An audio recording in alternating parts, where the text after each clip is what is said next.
आज वही तोता वही सुखदेव एक तोती के गर्भ में गए हैं, एक तोती के गर्भ में गए और वह तोती कैलाश पर्वत के पास में एक वृक्ष के पास जाकर के अपना घोंसला बना करके वहीं बैठी है। समय व्यतीत हुआ, एक बार हुआ क्या, भगवान भोलेनाथ का चरित्र आता है। सुखदेव जी के जन्म की कथा को बतलाने के लिए थोड़ा सा चरित्र भगवान भोलेनाथ का भी आता है। एक बार की बात है, नारायण नारायण नारायण करते हुए नारद जी महाराज कैलाश पर्वत पर पहुंच गए हैं। भोले बाबा कहीं गए हुए थे,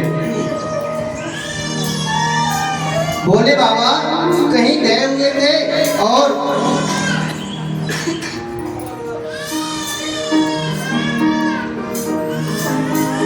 नारद जी महाराज पहुंचे। पार्वती मैया वहां पर अकेली बैठी हुई थी। नारद जी महाराज बड़े चिंतित दिखाई दे रहे थे। पार्वती मैया को जाकर के प्रणाम किया।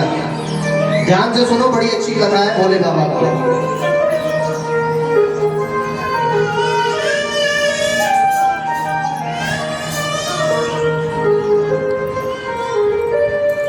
भोले बाबा पार्वती मैया को प्रणाम किए। पार्वती मैया ने कहा क्या बात है। नारद जी महाराज पार्वती मैया को प्रणाम किए। भोले बाबा कहीं गए हुए थे।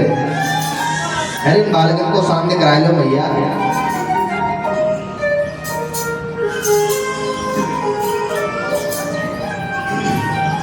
नारद जी महाराज ने जब प्रणाम किया तो पार्वती जी क्या कहती हैं, नारद जी आज बड़े दिनों के बाद आए हो, क्या बात है, आजकल बाहर नहीं निकलते।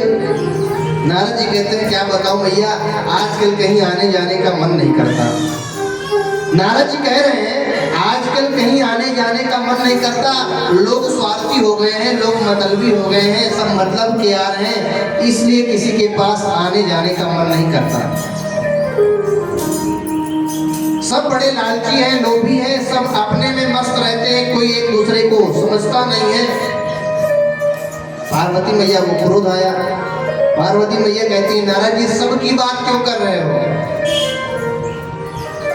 पार्वती जी कह रहे हैं सबकी बात कर रहे हैं, क्यों कर रहे हो, सब में तो सब आ जाते हैं, सब में तो मैं भी आ गई, सब में तो मेरे नाथ भी आ गए, मेरे स्वामी भी आ गए। आप किसी व्यक्ति विशेष को बोलो ना जिसके लिए आप कहना चाहते हो, सबकी बात मत करो। नारद जी ने कहा क्या आपके स्वामी, क्या आपके स्वामी मतलबी नहीं है क्या, आपके स्वामी भी मतलबी है। पार्वती जी को बड़ा आश्चर्य हुआ, अरे नारद जी कैसी बातें कर रहे हैं।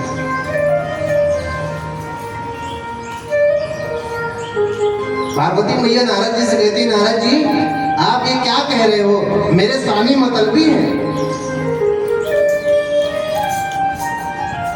मेरे स्वामी को आप ऐसा कह रहे हैं, आप सोच रहे हैं आप किसकी बात कर रहे हैं। नारद जी कहते हैं हाँ मैं बाबा की ही बात कर रहा हूँ, भोलेनाथ की। पार्वती जी कहते हैं नहीं मेरे स्वामी तो मुझसे बहुत प्रेम करते हैं। पार्वती जी कहती है बाबा से, नारद जी से कि मेरे स्वामी जो हैं मुझसे बहुत प्रेम करते हैं, इतना प्रेम करते हैं कि यदि रात्रि में कोई स्वप्न भी देखते हैं तो उस स्वप्न में जो दर्शन होता है उसको भी मुझसे बता देते हैं, इतना प्रेम करते हैं। नारद जी ने कहा वाह मैया आप तो बड़ी प्रशंसा कर रही हो अपने स्वामी की, अपने पतिदेव की, इतना प्रेम करते हैं।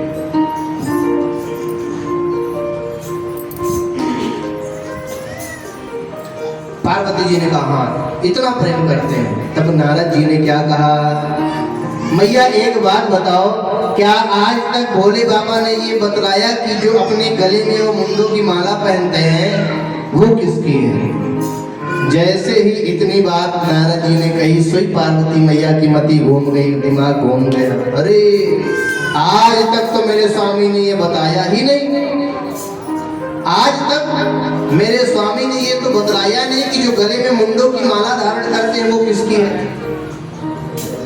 अब तो पार्वती जी को खूब तेज से क्रोध चढ़ने लगा। कैमरा चल रहा अब पार्वती जी को क्रोध चढ़ने लगा। नारद जी महाराज कहते हैं अच्छा मैया मैं चलता हूँ और बाबा आए तो उनसे आप समझ लीजिएगा। नारद जी नारायण नारायण करके वापस चले। जैसे ही बाहर निकले मार्ग से आगे बढ़े, उधर से भोले बाबा आ रहे थे। उधर से भोले बाबा चले आ रहे थे। नारद जी की भेंट रास्ते में हो गई भोले बाबा से। भोले बाबा को नारद जी ने प्रणाम किया और नारद जी कहते हैं बाबा आप शीघ्रता से पहुंचिए।